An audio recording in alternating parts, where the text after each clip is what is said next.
here is my final question to you. When you took your oath, did you swear to support and defend the Constitution of the United States of America? Yes or no? Yes, I did. So I find it laughable. You don't behave like someone who takes that oath seriously. And let me tell you why. We don't live in a dictatorship or a mob. Things took a dramatic turn on Capitol Hill when Congresswoman Delia Ramirez looked Homeland Security Secretary Kristi Noem in the eye and accused her of violating the Constitution, abusing taxpayer dollars, and betraying her oath of office. Then, in one of the hearing's most explosive moments, Ramirez demanded Noem's immediate resignation. But what led to that stunning confrontation? Let's break it all down. Gentlelady's time has expired. I now recognize Ms. Ramirez for 5 minutes of questioning. Thank you, Chairman. Secretary, it's good to see you. I'm going to go straight to the questions because I have a lot of them. Let me start just following up with Congressman Goldman about judiciary. Do you agree that the judiciary is a co-equal branch of government and it is your obligation as a member of the executive branch to honor decisions made by the highest court of the land? Yes or no, Secretary? We are Yes. abiding by all federal judges' orders, absolutely. So yes, it's a co-equal branch of government. Okay, well, let me ask you a follow-up question to that.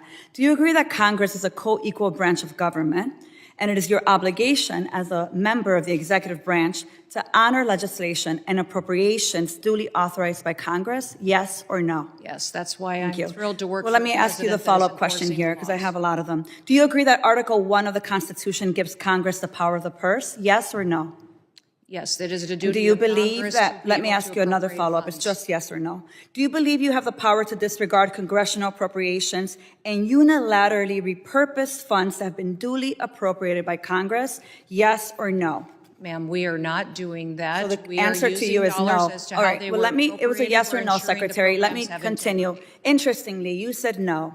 But since you've been Secretary, you have repeatedly disregarded the law. You have illegally impounded funds that Congress appropriated and that your branch of government must implement pursuant to the law. Yet you've closed offices established in law, including the Office for Civil Rights and Civil Liberties, the Office of the Immigration Detention Ombudsman, the Office of the Citizenship and Immigration Services, and you've canceled contracts for programs authorized in law, including shelter and service programs and citizenship and integration grants. You've obstructed and roughed up members of this committee as they attempted to conduct congressional oversight, and then you vilified them. But my question is, if they were so bad, why were they allowed to go in after to conduct oversight? Let me just continue. You redirected funds to terrorize our communities. You created taxpayer-funded political propaganda campaigns to terrorize families and children who don't sleep at night because of the terror of those commercials that you are putting out there.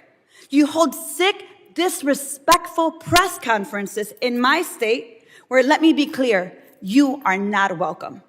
You corruptly used emergency authority to avoid procurement to make Trump's private prison donors richer by directing $45 billion for them to expand ICE detention centers. You defunded work to address real threats to the homeland, all while you pursued college newspaper editors, labor leaders, and even a Harvard scientist who failed to declare frog embryos at the airport. Clearly, we don't have time for all my questions, so I have 13 pages worth of questions that I will be submitting to the record that I expect you and the administration to answer. But here is my final question to you. When you took your oath, did you swear to support and defend the Constitution of the United States of America? Yes or no? Yes, I did. So I find it laughable. You don't behave like someone who takes that oath seriously. And let me tell you why. We don't live in a dictatorship or a monarchy.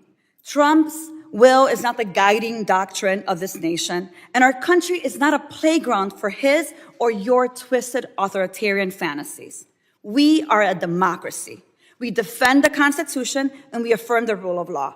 We respect the co-equal branches of government and we uphold our rights, even when we disagree. The foundation of our nation is based on a core set of constitutional rights upon which our prosperity, our pluralism, and our peace depend on it. You, however, have been leading this work for 116 days, And in that time, you have profiled and dehumanized our neighbors. You've betrayed our constitutional commitment to due process. You've deported United States citizens. You've undermined the courts. You've broken the law. You've engaged in corruption, and you've weaponized the immigration system to violate civil rights. As Senator Murphy perfectly stated, your department is out of control, but you're responsible. You have betrayed the sacred fundamentals of your oath. And I believe to my core that you are not fit to hold the office. And I again, to your face, demand your immediate resignation. And I put it and place it on the record for all of us to see. With that, Chairman, I yield back. Gentlelady yields. Mr. Gabarino is recognized. Thank you, Chairman. Madam Secretary, thank you so much for being here today. I'm the chairman of the Subcommittee on Cybersecurity Infrastructure Protection, so I work with CISA a lot. This hearing quickly became one of the most intense exchanges of the day as Representative Delia Ramirez used her questioning time to launch a sweeping critique of Homeland Security Secretary Kristi Noem's leadership of the Department of Homeland Security. Ramirez began by asking a series of straightforward constitutional questions. She asked whether the judiciary is a co-equal branch of government, whether Congress has the constitutional power of the purse, and whether the executive branch is obligated to follow laws passed by Congress. Secretary Noem answered yes to each of those questions.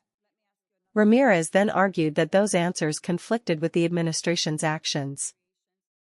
She accused the Department of Homeland Security of withholding or redirecting congressionally appropriated funds, shutting down offices that Congress had established by law, and canceling programs that lawmakers had authorized. Her argument was that while the Secretary acknowledged Congress's constitutional authority, the department's actions did not reflect that commitment. The Congresswoman expanded her criticism beyond funding issues. She argued that immigration enforcement policies under the department had created fear in immigrant communities, claiming that taxpayer-funded advertising campaigns and enforcement tactics had intimidated families. She also criticized the department's use of emergency contracting authority to expand immigration detention facilities, alleging that it benefited private contractors while diverting attention from other Homeland Security priorities. Ramirez pointed to additional examples she believed reflected misplaced priorities, including investigations involving student journalists, labor organizers, and researchers, arguing that the department was focusing resources on individuals who did not pose serious national security threats. As her time drew to a close, the hearing reached its most dramatic moment. Ramirez reminded Noem that she had sworn an oath to support and defend the Constitution. She then accused the Secretary of undermining due process, disrespecting the authority of Congress and the courts, and failing to uphold the principles expected of her office. Her conclusion was unmistakable.